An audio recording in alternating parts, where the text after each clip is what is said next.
question, the member for Waterloo. Thank you very much, Mr. Speaker. My question is to the Premier. Control V is a family-owned business in my riding of Waterloo that have been able to grow into a successful franchise, and they've been doing everything that they can to survive. Speaker, businesses in Ontario are desperate for the appropriate supports, including consistent and clear directives from this provincial government. Colin Johnson of the Danforth Mosaic BIA said this in the Toronto Star, and I quote, "We are going to see a collapse of local business without uniform instructions from the government and financial support." And yet last Thursday, on the same day that the ban on commercial evictions expired, the Minister of Municipal Affairs and Housing was tweeting about maybe proposing to bring forward legislation. Speaker, it's now Tuesday. Legislation hasn't been tabled. Can the government commit today to tabling legislation to extend the ban on commercial evictions?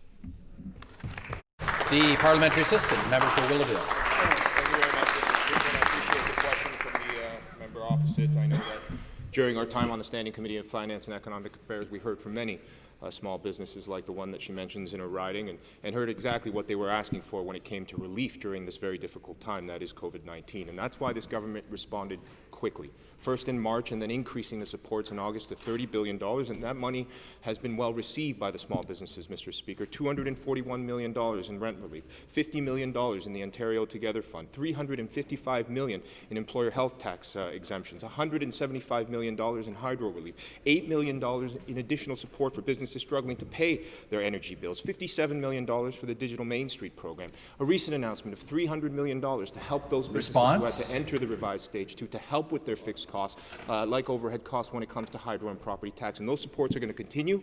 We will weather the storm together, Mr. Speaker.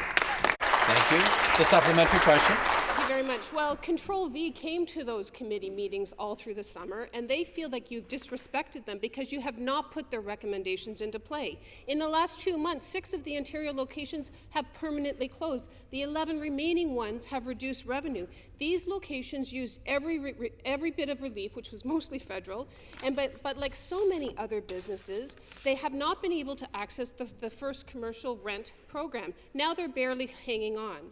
Speaker, the new commercial rent relief program will only be retroactive to October, but these Control V locations have months of expenses and lost revenues to catch up on.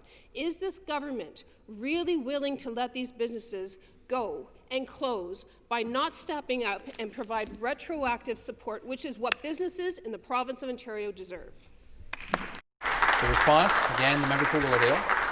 Thank you very much, Mr. Speaker, and I certainly understand the struggles that Control V is going through, as well as thousands of other businesses in Ontario, Mr. Speaker. It's a struggle I know very personally, growing up in a small business world and watching my parents struggle even at the best of economic times, Speaker. That's why this government has been moving in step with our federal partners to create a program that fills the gaps of the relief provided through Ottawa, Mr. Speaker. That recent announcement of $300 million is an example of the continued, adaptive, prudent support that the people of this province understands.